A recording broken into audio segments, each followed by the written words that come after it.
folks, quick update, December, and I have to say it, I'm wearing a t-shirt.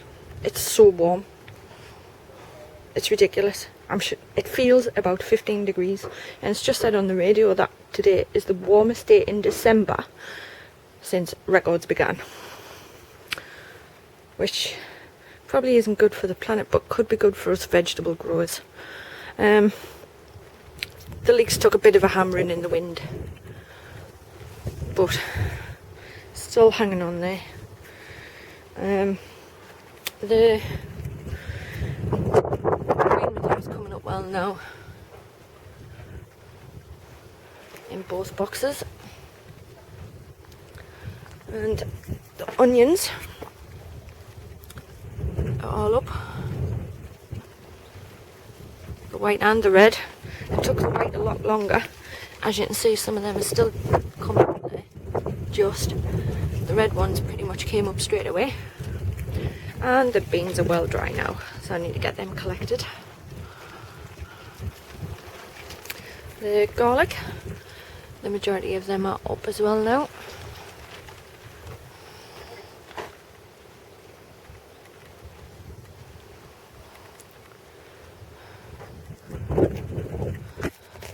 But apart from that, there's not much going on.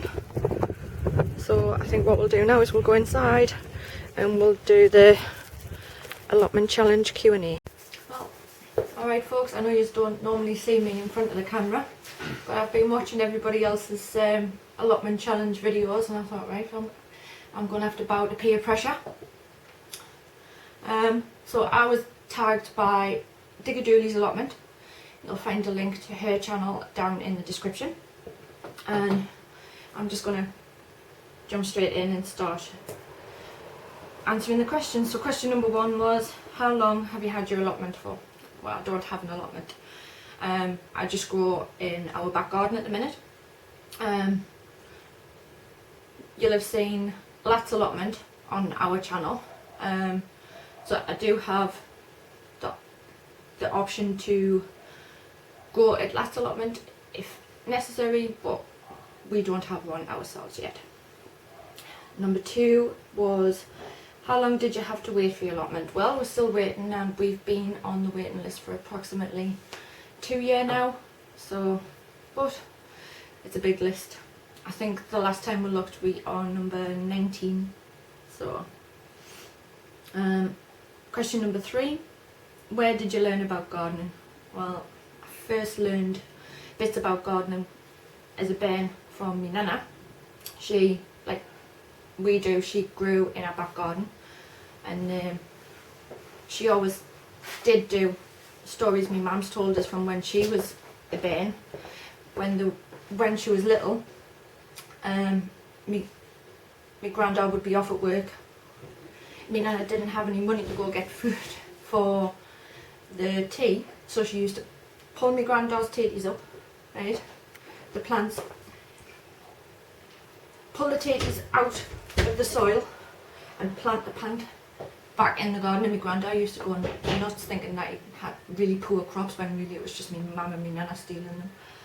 So, and as an adult I've just read lots of books, watched lots of you guys on YouTube, and picked lots of stuff up like that. Question number 4, do you plant a winter garden? Well, for the first time this year I've planted garlic and onions, which are overwintering, and I usually have leeks in over the winter as well, but I don't know if I would go so far as to say a winter garden. But I do like to have lots of plants which are evergreens dotting around. I think you need to have some colour. So what's been your biggest success ever? Well, this year I would say my tomatoes. I did really well with the tomatoes this year. I mean, we had so many, quite a few went to waste actually,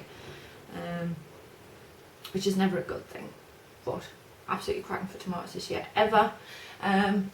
Probably so far managing to grow honeydew melon in the greenhouse, I was really pleased with that. So far that's probably my biggest achievement. Number 6, what's been your biggest gardening disaster?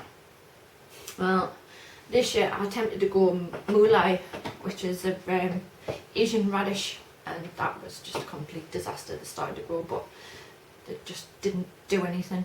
So that's probably my biggest disaster. Number 7, do you have a tried and true crop variety that you always grow? I always grow runner beans. They're probably one true thing that I'll always keep growing, and I'll always keep the seeds, so that every year it's my seeds that I'm planting. I always grow peas as well, and I'll always grow sorghum potatoes now as well. So I would say they're the main 3. Number 8, are you planning on trying anything new next year? I always try something new every year.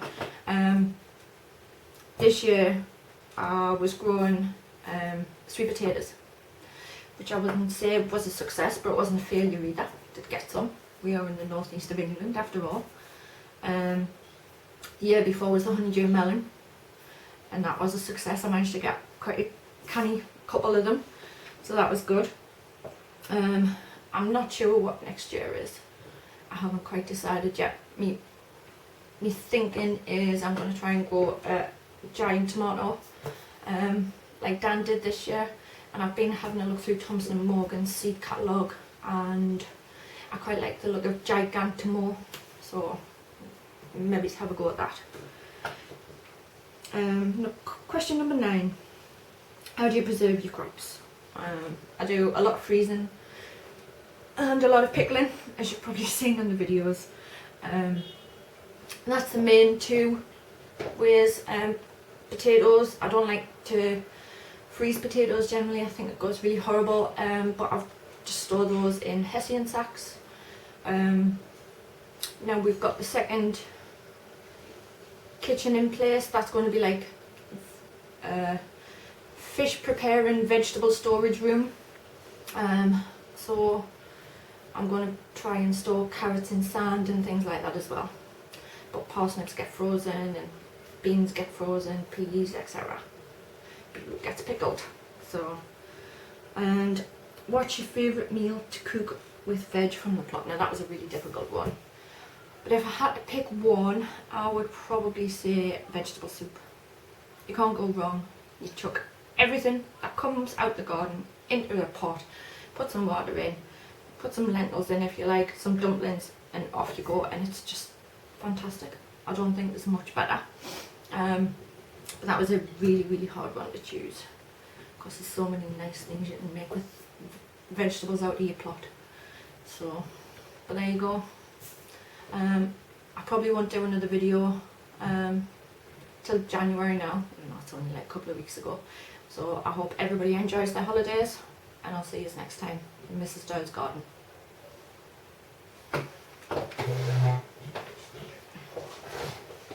Just before I forget, I tagged LCJ Farms, Little Garden Diary, Andy and Karen, and Sammo the Pot Gardener. So look out for their videos, and links to their channels in the description below.